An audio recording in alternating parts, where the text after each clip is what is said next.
Waalaikumsalam Bu, silakan masuk. Silakan duduk ya Bu. Pastikan bahwa Ibu duduk sudah di posisi nyaman ya Bu. Ya, sebelumnya saya akan menutup tirainya terlebih dahulu ya Bu. Nah, jadi di sini saya akan memberitahu Ibu bagaimana perubahan pada Ibu selama masa kehamilan. Nah, jadi yang pertama itu ada perubahan pada sistem reproduksi. Jadi yang pertama itu di perubahan sistem reproduksi ada uterus. Jadi ibu hamil, uterusnya itu akan membesar akibat pertumbuhan hasil konsepsi.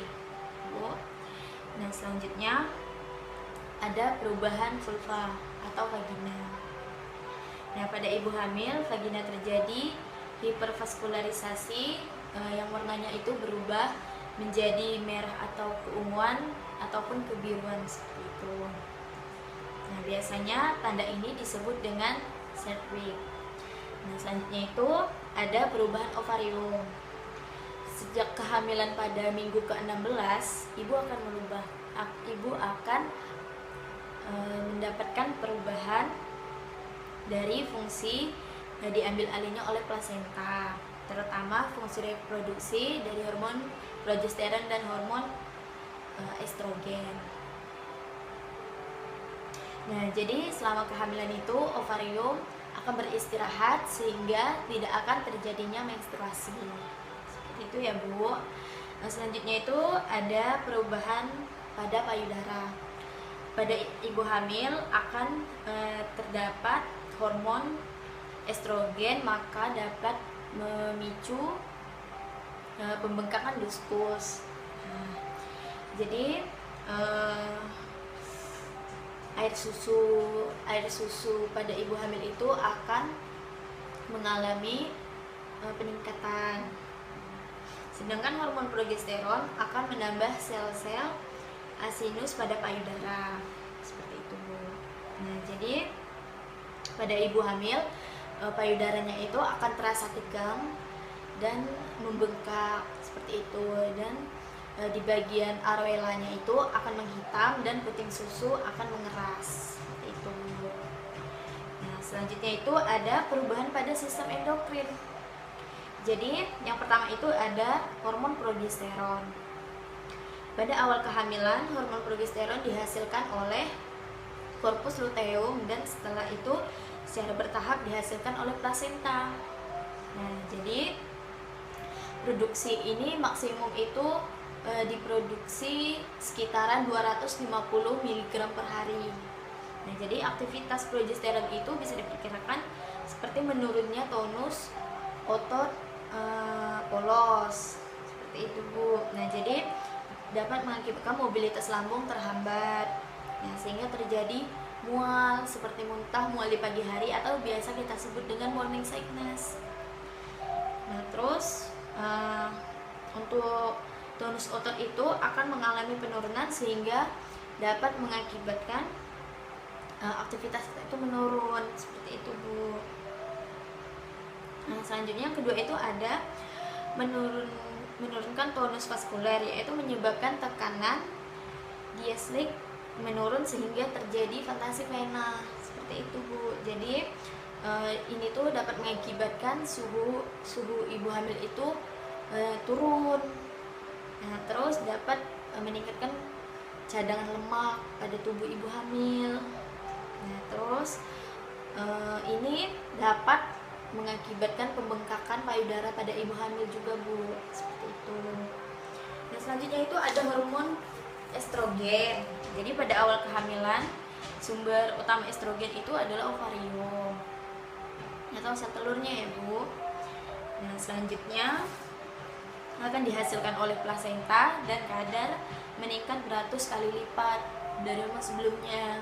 Nah, jadi estrogen ini maksimal dia akan meningkat 30 sampai 40 mg per hari. Seperti itu. Nah, terus ini tuh dapat memicu pertumbuhan dan pengendalian fungsi uterus. Nah, terus itu ada hormon kortisol. Nah, jadi pada awal kehamilan sumber utamanya itu maternal pada kehamilan, lanjut sumber utamanya adalah plasenta. Kembali lagi ke plasentanya, Bu. Nah, jadi hormon ini itu bisa memproduksi kurang lebih 25 mg per hari. Nah, jadi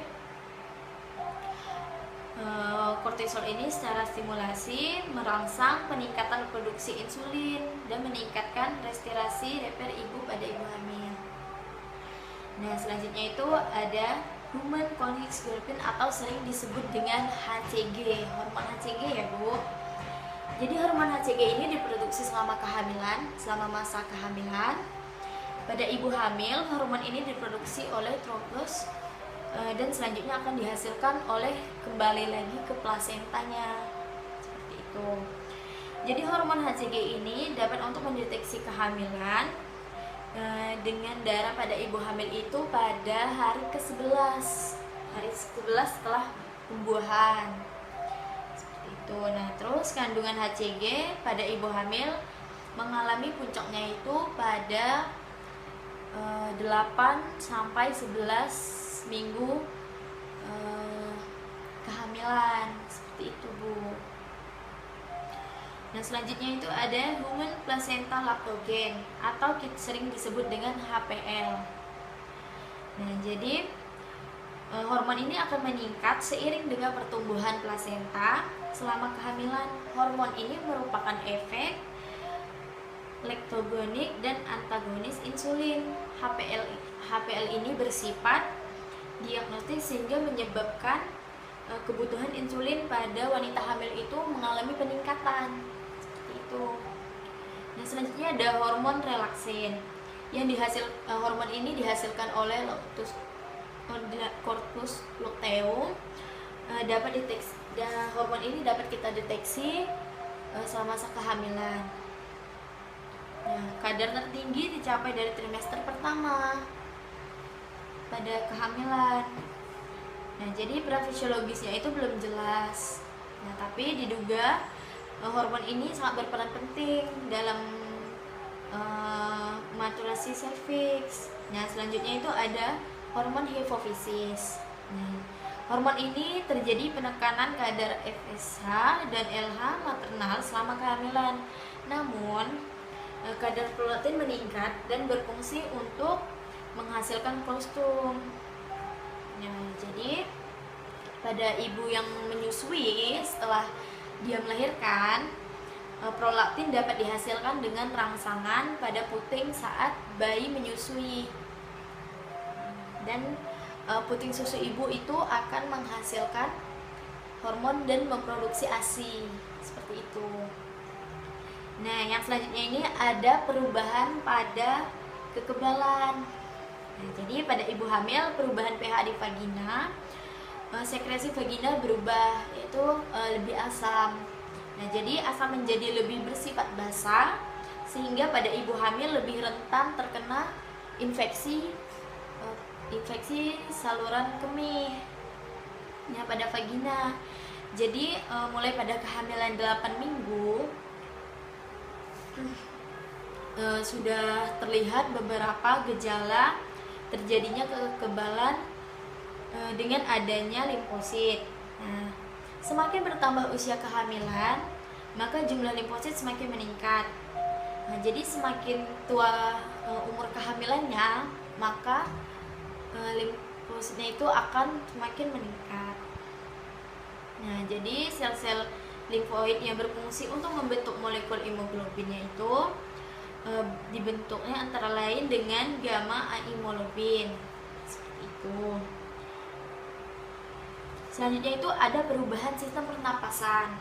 Nah, jadi wanita hamil itu pasti sering ya merasakan seperti sesak napas, seperti mudah terengah-engah ketika berjalan, menaiki tangga. Nah, itu karena adanya peningkatan berat badan yang dirasakan. Nah, yaitu pada umur kehamilan 32 minggu lebih, hal ini disebabkan karena uterus yang semakin membesar dan menekan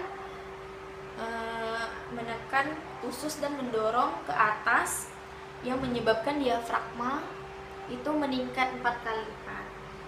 Nah, 4 cm ya. Jadi kebutuhan oksigen wanita hamil itu bisa meningkat hingga 20%. Sehingga untuk memenuhi kebutuhannya, wanita hamil akan sering menarik napas panjang untuk dapat meningkatkan oksigen tersebut.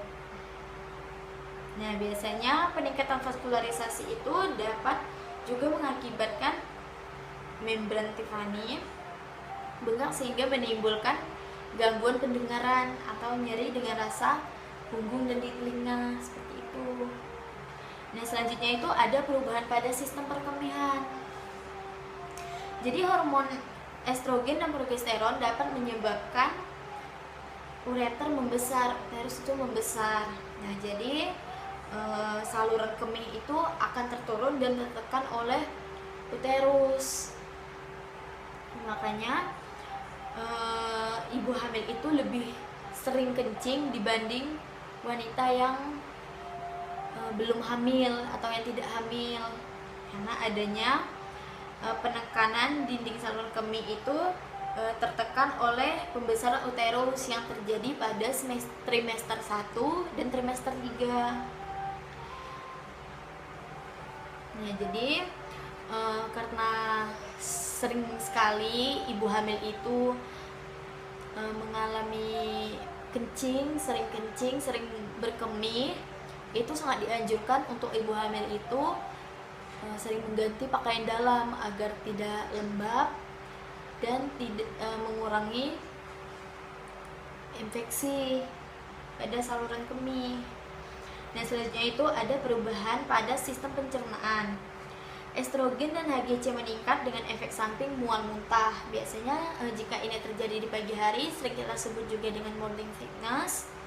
Jadi mual muntah itu terjadi juga perubahan prostatik dengan gejala sering kembung, terasa sering kembung, dan konstipasi. Nah, konstipasi itu sering kita sebut juga dengan sembelit, seperti itu.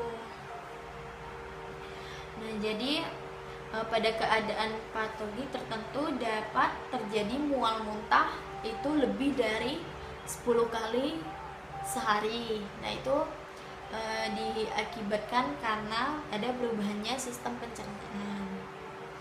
Nah, selanjutnya itu ada perubahan sistem kardiovaskular, yaitu perubahan fisiologis pada kehamilan normal, terutama pada perubahan maternal. Nah, salah satunya itu meliputi bertambahnya beban, volume, dan curah jantung. Jadi jantungnya itu dapat kita rasakan itu semakin kuat, kencang begitu detak jantungnya. Terus biasanya itu menyebabkan anemia karena kurangnya sel darah merah. Nah, jadi hemoglobin itu, sel darah merah kita itu bisa turun sampai 10%. Seperti itu. Nah, selanjutnya itu biasanya pada trimester kedua itu denyut jantung itu akan meningkat 10-15 kali per menit. Selanjutnya ada perubahan sistem integumen. Ibu hamil sering mengalami perubahan warna kulit. Nah, biasanya perubahan ini terjadi pada kulit sehingga menyebabkan gelap pada kulit, menjadi lebih gelap.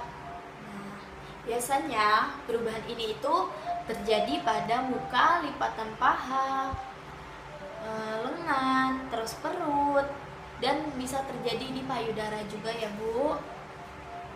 Nah, ini tuh disebabkan dengan hormon MHS atau melanocyte stimulus hormone. Nah, jadi perubahan keseimbangan hormon pada ibu hamil dapat juga menimbulkan perubahan penebalan pada kulit. Nah, jadi bisa pertumbuhan rambut ataupun kuku bisa terjadi. Nah, yang selanjutnya itu ada perubahan metabolisme. Jadi basal metabolic rate atau MBR meningkat sampai 15% ataupun meningkat sampai 20%.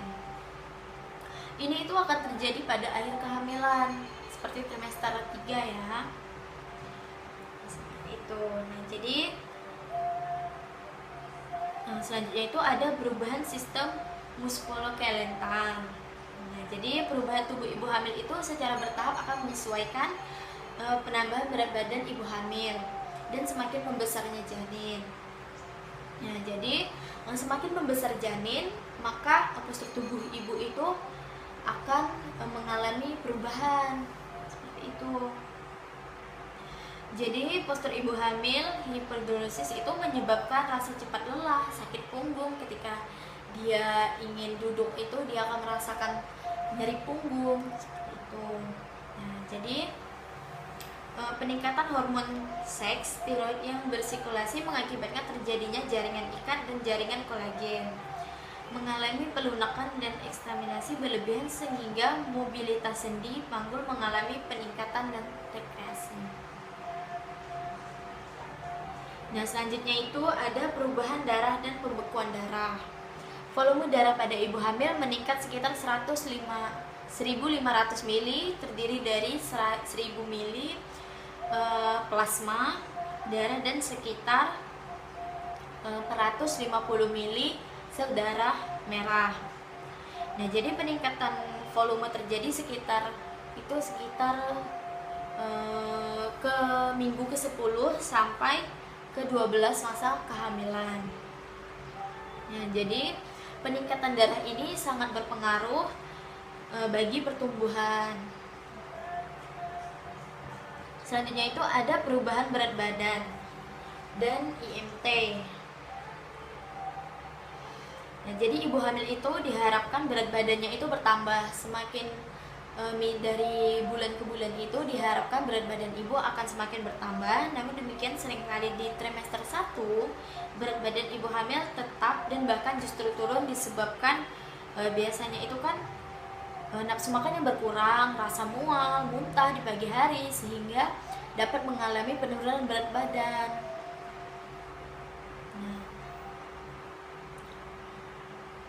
Nah, selanjutnya itu pada trimester kedua ibu hamil sudah merasa nyaman. Biasanya kan mual muntah itu di trimester kedua sudah mulai berkurang sehingga nafsu makan ibu sudah bisa terpenuhi dan nutrisi sudah masuk. Jadi berat badan ibu itu diharapkan dapat bertambah di trimester selanjutnya. Nah, selanjutnya pada trimester peningkatan berat badan pada trimester 2 dan trimester 3 itu merupakan petunjuk penting tentang perkembangan janin. Nah, jadi makin bertambah berat badan ibu, maka makin bertambah juga berat badan janin sehingga kita bisa mengetahui bagaimana kesehatan dari janinnya tersebut. Nah, selanjutnya itu untuk IMT itu penambahan berat badan hamil dan perkembangan janin berhubungan dengan berat badan dan tinggi badan sebelum hamil. Nah, jadi cara menghitung IMT itu dengan berat badan sebelum hamil dalam hitungan kilogram dibagi dengan tinggi badan dalam hitungan meter. Nah, terus dipangkat 2 seperti itu. Nah, selanjutnya itu ada perubahan sistem pernapasan. Nah, jadi perubahan pernapasan pada ibu hamil belum banyak diketahui.